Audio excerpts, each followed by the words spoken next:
ओम श्री गणेशाय नमः। आप सभी का आपके अपने चैनल अनादि धारा में बहुत बहुत स्वागत है।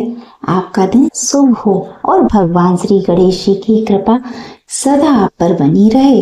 आज आप सुनेंगे पौष मास महात्म का अध्याय 15। श्री नारायण कहते हैं, हे नारद, इस प्रकार एक दंत गणेश जी का उपाख्यान मैंने तुमसे कह दिया।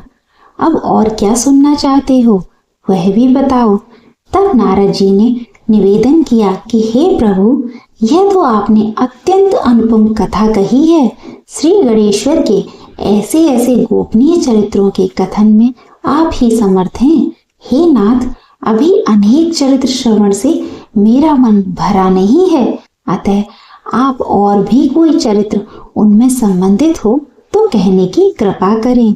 भगवान नारायण बोले, धन्य हो नारद, जो तुम्हारा मन गणेश जी की पवित्र कथाओं में लगा है। तुम्हारा आग्रह है तो मैं भी उनकी पावन कथा अवश्य ही कहूँगा। देव ऋषि, मैं तुम्हें गणेश जी का एक अन्य उपाख्यान सुनाता हूँ, जो कि ब्रह्मकल्प में घटित हुआ था। एक बार गणेश्वर श्री गंगा जी के पावन तट पर तपस्या कर रहे थे। उनके अर्धोन्मत्त नेत्र थे तथा मन भगवान श्री हरि में लगा हुआ था। वे सदैव उन्हीं के चरण कमलों का ध्यान किया करते थे। उस समय वे एक रत्न जड़ित सिंहासन पर विराजमान थे। समस्त अंगों पर चंदन लगा हुआ था। गले में पारिजात पुष्पों के साथ स्वर्णमणि रत्नों के अनेक हार पड़े थे। कमर में अत्यंत कोमल रेशम का पीतांबर लिपटा हुआ था। भुजाओं में स्वर्ण भरण, मस्तक पर दिव्यमान मुख और कानों में कुंडल सुशोभित थे। उनका मुखमंडल करोड़ों सूर्यों की आभा को भी लजा रहा था। उनकी सुंदर सूंड एवं विद्योत्पम श्वेत दंत भी अद्भुत शोभा के कारण थे। इस प्रकार अद्वितीय एवं दिव्य सौंदर्य अवतार गणेश जी के कुछ योग झपकी लेते हुए और कुछ जागते हुए से अत्यंत शोभायमान लग रहे थे। इसी अवसर पर धर्मराज की नवयौवन कन्या तुलसी देवी श्री भगवान श्री हरि का स्मरण करती हुई विभिन्न तीर्थों में भ्रमण करने को निकली थी। वह विभिन्न स्थानों पर होती हुई उसी गंगा तट पर जा पहुंची जहां पार्वती नंदन एक दंत भगवान श्री कृष्ण के चरणार बिंदु में ध्यान में बैठे थे। तुलसी ने उमा सुवन को देखा तो कुछ विमोदित सी हो गई। उसने सोचा, कितना अद्भुत और अलौकिक रूप है। गिरजा नंदन का उनसे वार्तालाप करके विचार जानने चाहिए। संभव है इनके द्वारा की जाने वाली उपासना कुछ इस प्रकार की हो जो मेरा प्रयोजन है। ऐसा विचार कर तुलसी ने उनके समीप जाकर कहा, हे गजानन, हे सूकर्ण, हे एकदंत, हे घटोदर, मुझे यह बताओ कि संसार भर के समस्त आश्चर्य एकमात्र तुम्हारे ही विग्रह में किस प्रकार एकत्रित हो गए हैं। क्या इसके लिए तुमने कोई तपस्या की है? यदि की है तो वह किस देवता की थी?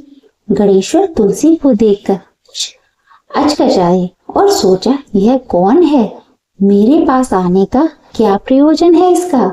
जब कोई समाधान न हुआ तो वे बोले, बत्से, मैंने तुम्हें आपसे पहले कभी नहीं देखा, इसलिए तुम कौन हो? यहाँ किस प्रयोजन से आई हो? मेरी तपश्चर्या में विघ्न डालने का क्या कारण है? तुलसी बोली, गणेश्वर, मैं धर्मपुत्र की कन्या तुलसी हूँ। तुम्हें यहाँ तपस्या करते देखकर उपस्थित हो गई।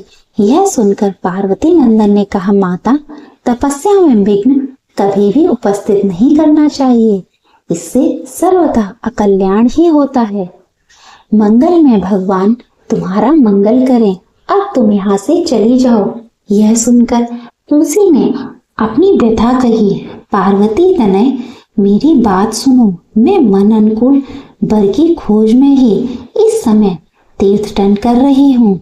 अनेक वर देखे किंतु आप पसंद आए हो, अतः आप मुझे भार्या रूप में स्वीकार कर मेरे साथ विवाह कर लीजिए। तब गणेश्वर बोले, माता, विवाह कर लेना जितना सरल है उतना ही कठिन उसके दायित्व का निर्वाह करना है। इसलिए विवाह तो दुख का ही कारण होता है, उससे सुख की प्राप्ति कभी नहीं होती। विवाह में काम वासना की प्रधानता रहती है, जो कि तत्व ज्ञान का उच्छेद करने वाली तथा समस्त संशयों को उत्पन्न करने वाली है। और मैंने तुम्हें माता कहा है, अतः हे माता, तुम मेरी ओर से अपना मन हटा लो। यदि ठीक प्रकार से खोज करोगी तो मुझसे अच्छे अनेक वर तुझे मिल जाएंगे। तुलसी बोली, एक दंत, मैं तो तुमको ही अपने अनुकूल मानती हूँ, इसलिए मेरी याचना को ठुकरा कर निराश करने का प्रयत्न ना करो। मेरी प्रार्थना स्वीकार कर लो प्रभु। गणेश बोले, परंतु मुझे तो विवाह ही नहीं करना है, अब तुम्हारा प्रस्ताव कैसे स्वीकार कर लूं? माता, तुम कोई और वर देखो और मुझे क्षमा करते हुए मेरी ओर से अपना मन पूर्ण रूप से हटा लो, इसी में तुम्हारा कल्याण निहित है। तुलसी को गणेश जी की बात बहुत अप्रिय लगी और उसने कुछ रोष पूर्वक कहा, उमंदन, मैं कहती हूँ कि तुम्हारा विवाह तो अवश्य होगा, मेरा यह वचन मिथ्या नहीं हो सकता। तुलसी प्रदत्त श्राप को सुनकर गणपति भी श्राप दिए बिना ना रह सके। उन्होंने तुरंत कहा, देवी, तुमने मुझे व्यर्थ ही श्राप दे डाला है, इसलिए मैं भी कहता हूँ कि तुम्हें भी जो पति प्राप्त होगा वह असुर होगा तथा उसके बाद महापुरुषों के श्रापवश तुम्हें वृक्ष होना पड़ेगा। श्राप सुनकर तुलसी भयभीत हो गई।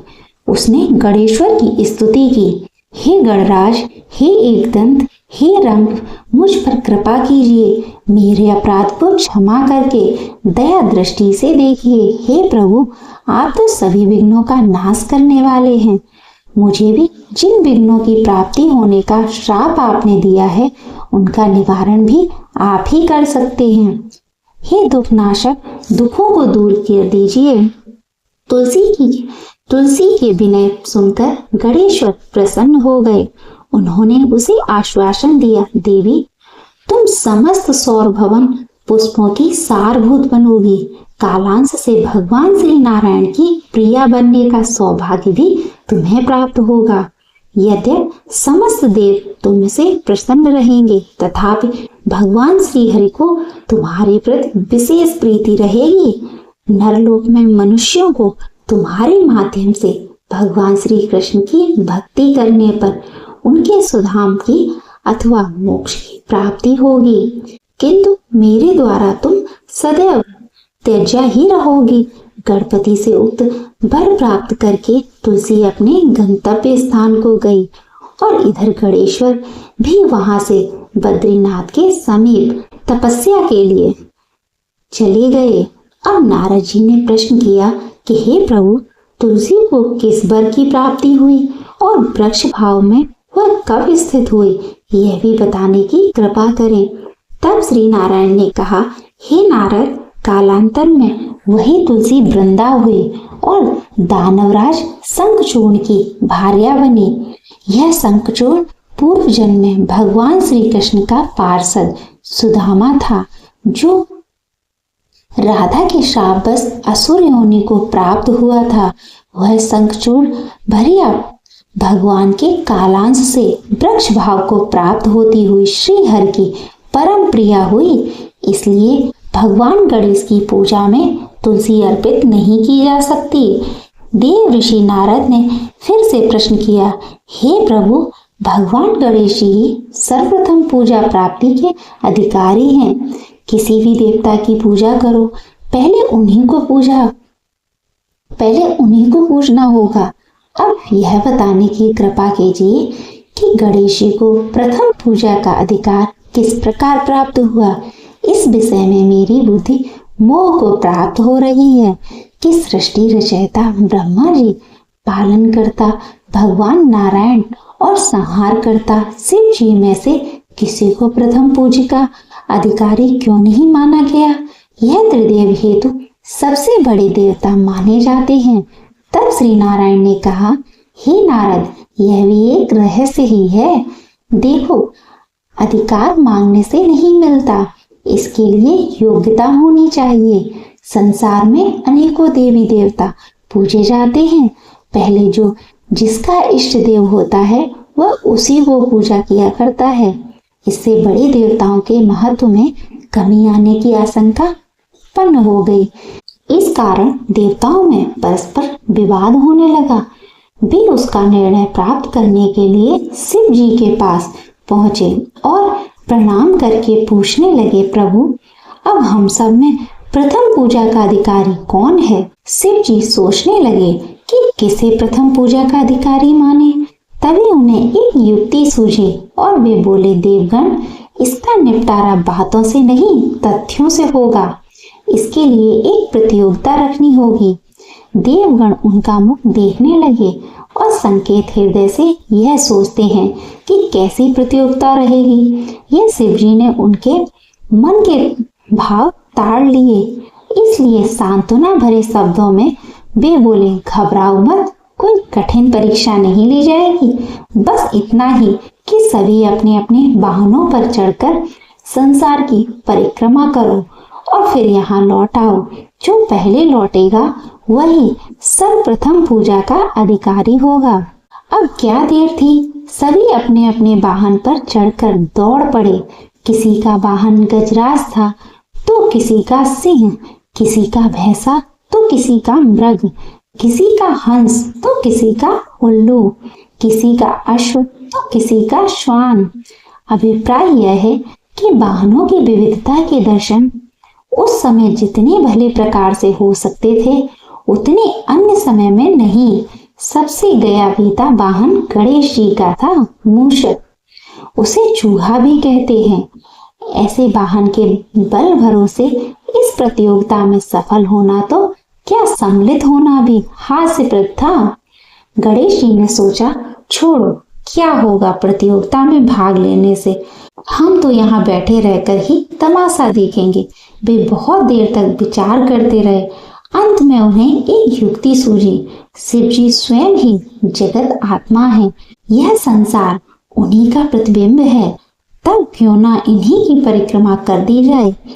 उनकी परिक्रमा करने से ही संसार की परिक्रमा हो जाएगी। ऐसा निश्चय कर उन्होंने मूषक पर चढ़कर शिव जी की परिक्रमा की और उनके समक्ष जा पहुंचे। शिव जी ने कहा, तुमने परिक्रमा पूर्ण कर ली। उन्होंने उत्तर दिया। शिव जी सोचने लगे कि इसे तो यहीं घूमते हुए देखा, फिर परिक्रमा कैसे कराया। देवताओं का परिक्रमा करके लौटना आरंभ हुआ है और इन्होंने गणेश जी को वहां बैठे देखा तो माथा ठनक गया। फिर भी साहस करके वे बोले, अरे तुम विश्व की परिक्रमा के लिए नहीं गए? गणेश जी ने कहा, अरे मैं कब का यहाँ आ गया। देवगण बोले, तुम्हें तो कहीं नहीं देखा। तब गणेश जी ने उत्तर दिया, देखते कहाँ से, समस्त संसार शिव जी में विद्यमान है। उनकी परिक्रमा करने से ही संसार की परिक्रमा पूर्ण हो गई। तब श्री नारायण कहते हैं, नारद, इस प्रकार गणेश जी ने अपनी बुद्धि के बल पर ही विजय प्राप्त कर ली। उनका कथन सत्य था, इसलिए कोई विरोध करता भी तो कैसे। बस उसी दिन से गणेश जी की प्रथम पूजा होने लगी। बोलिए गणेश जी भगवान की जय। प्रिय भक्तजनों, आइए अब आपको सुनाते हैं भगवान श्री कृष्ण और उनके प्रिय भक्त की बहुत ही सुंदर कथा। एक गांव में एक कृष्णाबाई नाम की एक बुढ़िया रहती थी। वह भगवान श्री कृष्ण की परम भक्त थी। वह एक झोपड़ी में रहती थी। कृष्णाबाई का वास्तविक नाम सुखिया था, लेकिन कृष्ण भक्ति के कारण उनका नाम गांव वालों ने कृष्णाबाई रख दिया था। घर घर में झाड़ू, बर्तन, पोछा और खाना बनाना ही उनका काम था। कृष्णाबाई हर दिन फूलों की माला बनाकर दोनों समय श्री कृष्ण भगवान जी को पहनाती थी और घंटों कान्हा जी से बातें किया करती थी। गांव के सभी लोग यही सोचा करते थे कि यह बुढ़िया तो पागल है।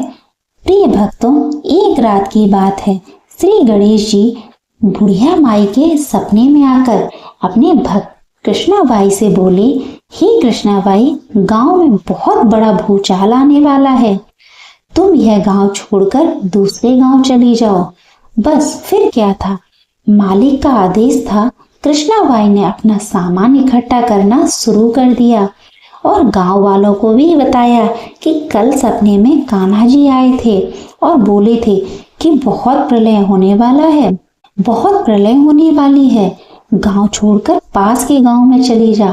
प्रिय भक्तजनों, अब देखिए, अब लोग वहां उस बूढ़ी पागल की बात मानने वाले थे। जो भी सुनता वही जोर जोर से ठहाके लगाने लगता।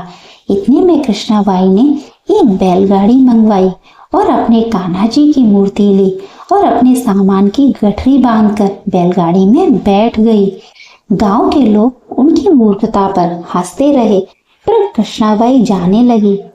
अभी अपने गांव की सीमा पार करके अगले गांव में प्रवेश करने ही वाली थी कि उसे कृष्णा की आवाज आई, अरे पगली, जा अपनी झोपड़ी में से वह सुई लेकर आ जिससे तू माला बनाकर मुझे पहनाती है। बस यह सुनकर बुढ़िया माई तो बेचैन हो गई और तड़प गई कि मुझसे यह भारी भूल कैसे हो गई, अब मैं कान्हा की माला कैसे बनाऊंगी। तो उसने गाड़ी वाले को वहां रोका और बदहवास अपनी झोपड़ी की तरफ भागी। गांव वाले उसके पागलपन को देखते और खूब मजाक उड़ाते थे। बुढ़िया माई ने झोपड़ी के तिनकों में फंसी हुई उस सुई को निकाला और फिर पागलों की तरह दौड़ते हुए गाड़ी के पास आ गई। गाड़ी वाले ने कहा कि माई, क्यों परेशान होती हो, कुछ नहीं होगा। माई ने कहा कि अच्छा, अब चल और जल्दी से अपने गांव की सीमा पार कर। गाड़ी वाले ने ठीक ऐसा ही किया। अरे यह क्या, जैसे ही सीमा पार हुई पूरा गांव ही समुद्र में समा गया, सब कुछ जलमग्न हो गया था। गाड़ी वाला श्री कृष्ण भगवान का अटूट भक्त था, इसलिए भगवान श्री कृष्ण ने उसकी भी रक्षा करने में कोई विलंब नहीं किया। प्रिय भक्तजनों, तो देखिए, प्रभु जब अपने भक्त की मात्र एक सुई तक की इतनी चिंता करते हैं, तो सोचिए भक्त की रक्षा करने के लिए कितना करते होंगे। जब तक उस भक्त की एक सुई उस गांव में थी, पूरा गांव बचा हुआ था।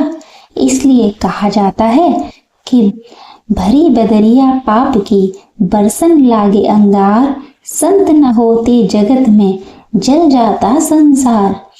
अगर इस दुनिया में संत अच्छे व्यक्ति ना होते तो यह संसार कब का समाप्त हो गया होता। तो प्रेम से बोलिए राधा कृष्ण की जय, राधा रमन बिहारी लाल की जय। अब आइए सुनते हैं श्रीमद् भागवत गीता का महात्म्य 13। श्री महादेव जी देवी पार्वती से कहते हैं, पार्वती, अब 13वें अध्याय की अगाध महिमा का वर्णन सुनो। उसके सुनने से तुम बहुत ही प्रसन्न हो जाओगी। दक्षिण दिशा में तुंगभद्रा नाम की एक बहुत बड़ी नदी है। उसके किनारे हरिहरपुर नामक एक रमणीय नगर बसा हुआ है। वहाँ हरिहर नाम से साक्षात भगवान शिव जी विराजमान हैं, जिनके दर्शन मात्र से परम कल्याण की प्राप्ति होती है। हरिहरपुर में हरि दीक्षित नामक एक क्षत्रिय ब्राह्मण रहते थे, जो तपस्या और स्वाध्याय में संलग्न तथा वेदों के परागामी विद्वान थे। उनकी एक स्त्री थी जिसे लोग दुराचारी कहकर पुकारते थे। इस नाम के अनुसार ही उसके कर्म भी थे। वह सदा पति को कुवाच्य कहती थी। उसे कभी भी उनके साथ शयन नहीं किया। पति से संबंध रखने वाले जितने लोग घर पर आते, उन सबको डांटती और स्वयं कामोन्मत्त होकर निरंतर व्यभिचारियों के साथ रमण किया करती थी। एक दिन नगर को इधर उधर जाते हुए पूर्ववासियों से भरा देखकर उसने निर्जन तथा दुर्गम वन में अपने लिए संकेत स्थान बना लिया। एक समय रात में किसी कामी को न पाकर वह घर के किवाड़ खोलकर नगर से बाहर संकेत स्थान पर चली गई और वहां वह प्रियतम की खोज करने लगी। किंतु उन सभी स्थानों पर उसका परिश्रम व्यर्थ गया। उसे कोई प्रियतम का दर्शन नहीं हुआ। तब उस वन में नाना प्रकार की बातें कहकर विलाप करने लगी। चारों दिशाओं में घूम घूम कर वियोग जनित विलाप करती हुई उस स्त्री की आवाज सुनकर कोई सोया हुआ बाघ जाग उठा और उछलकर उस स्थान पर पहुंचा जहां वह रो रही थी। उधर वह भी उसे आते देख किसी प्रेमी की आशंका से उसके सामने खड़ी हो गई। उसके सामने खड़ी होने के लिए ओट से बाहर निकल आई। उस समय व्याघ्र ने आकर उसे नख रूपी बाणों के प्रहार से पृथ्वी पर गिरा दिया। इस अवस्था में भी वह कठोर वाणी में चिल्लाती हुई पूछी, अरे बाघ, तू किस लिए मुझे मारने के लिए यहाँ आया है? पहले इन सारी बातों को बता दे, फिर मुझे मारना। उसकी यह बात सुनकर प्रचंड पराक्रमी व्याघ्र क्षण भर के लिए उसे अपना ग्रास बनाने से रुक गया और हंसता हुआ बोला, दक्षिण देश में मलापाहा नामक एक नदी है। उसके तट पर मुनि नगरी बसी है। वहां पंचलिंग नाम से प्रसिद्ध साक्षात भगवान शंकर निवास करते हैं। उसी नगरी में मैं ब्राह्मण कुमार होकर रहता था। नदी के किनारे अकेला बैठा रहता और जो यज्ञ के अधिकारी नहीं हैं, उन लोगों से भी यज्ञ कराकर उनका अन्न खाया करता था। इतना ही नहीं, धन के लोभ में मैं सदा अपने वेद पाठ के फल को बेचा करता था। मेरा लोभ यहाँ तक बढ़ गया था कि अन्य भिक्षुओं को गालियां देकर हटा देता और स्वयं दूसरों को नहीं देने योग्य धन भी बिना दिए ही हमेशा ले लिया करता था। ऋण लेने के बहाने मैं सब लोगों को छला करता था। इसके बाद कुछ समय व्यतीत होने पर मैं बूढ़ा हो गया। मेरे बाल सफेद हो गए, आंखों से दिखता नहीं था और मुंह के सारे दांत गिर गए। इतने पर भी मेरी दान लेने की आदत नहीं छूटी। पर्व आने पर प्रतिग्रह के लोभ से मैं हाथ में कुछ लिए तीर्थ के पास चला जाया करता था। इसके बाद जब मेरे सारे अंग शिथिल हो गए, तब एक बार मैं कुछ धूर्त ब्राह्मणों के घर पर मांगने खाने के लिए गया। उसी समय मेरे पैर में कुत्ते ने काट दिया। तब मैं मूर्छित होकर क्षण भर में पृथ्वी पर गिर पड़ा और मेरे प्राण निकल गए। इसके बाद मैं इसी व्याघ्र योनि में उत्पन्न हुआ। तब से इस दुर्गम वन में रहता हूँ और अपने पूर्व पापों को याद करके कभी धर्मिष्ठ महात्मा यदि साधु पुरुष तथा सती स्त्रियों को नहीं गाता। पापी, दुराचारी तथा उल्टा स्त्रियों को ही मैं अपना भक्षण बनाता हूँ। अतः उल्टा होने के कारण तू अवश्य ही मेरा ग्रास बनेगी। ऐसा कहकर वह अपने कठोर नखों से उसके शरीर के टुकड़े टुकड़े करके खा गया। इसके बाद यमराज के दूत उस पापनी को सैवनीपुरी में ले गए। यहाँ यमराज की आज्ञा से उन्होंने अनेकों बार उसे विष्ठा और रक्त से भरे हुए भयंकर कुंडों में गिराया। करोड़ों कल्पों तक उसमें रखने के बाद उसे वहां से ले जाकर 100 मनवंतरों तक रौरव नरक में रखा।